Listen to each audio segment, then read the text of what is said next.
Thank you.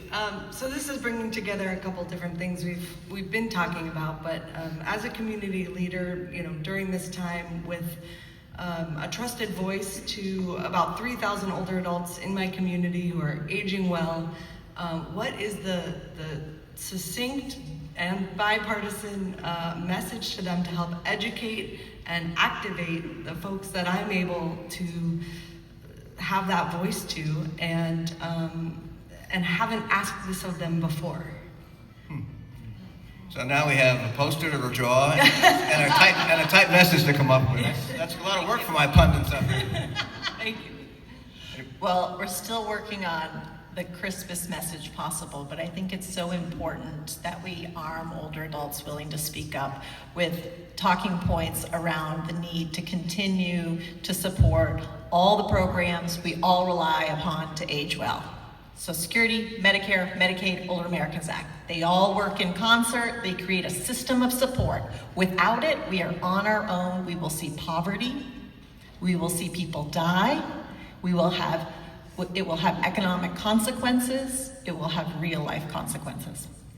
And I just love that you started that by saying there's 3,000 people in your community who are aging well, right? To recognize that, I think is so critical, and to start from there to say, aging well like you is possible, right? More people should have that opportunity to age well like you are in this community. And what that means is your allyship in supporting the Medicaid program, which you might not be benefiting from right now. What that means is supporting the Medicare program, the Older Americans Act supported program, so that allyship, so that more people have opportunity. I think that's one of the things that really resonates across the aisle right now, is more people being able to live up to their individual potential.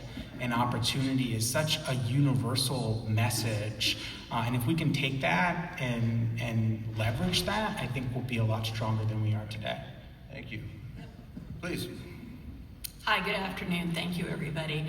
As we're talking about the big tent and we're talking about the other issues that are impacting older adults, I'd like to hear you address the issues around immigration. Our direct care workforce is significantly made up of people not born in this country, and I think the fear and all the concern about what happens if we lose that workforce. Yeah, thanks, Lisa. Yeah. Easy question. You start, Paula. Go ahead. Yeah, thanks.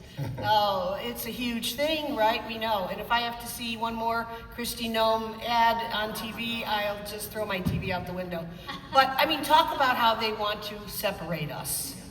This is, again, their strategy. And so maybe what we continue to do is talk about how it's not us and them, it's all together.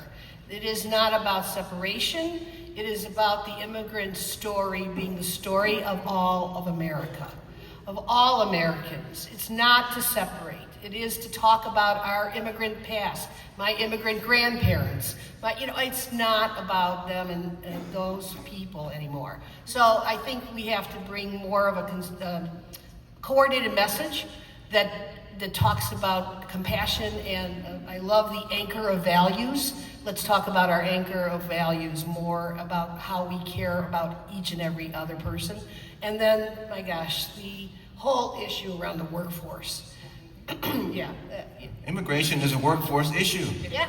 Right? That's your message. Exactly. Immigration is a workforce issue. Thank you. I think Bob has the answer. I'm good. I'm allowed sometime. Yes, Nadine. Well, this is what I mean when I say we cannot allow, we have to be intersectional and coalition-driven and understand, and hyper-local in this organizing.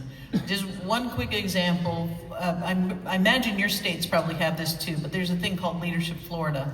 And I was in one of the classes, and if there are 14 people, maybe 3 are Democrats or nonprofit do-gooders, and the rest are sort of captains of industry and conservative electeds. And yet they do this exercise where they have us all get together and do a mock thing about building the budget for the state. And it is a beautiful process. It is collaborative. We've bonded over karaoke, and now we're talking about real things and real people. And it comes together and it's like, yeah, I could vote for that budget.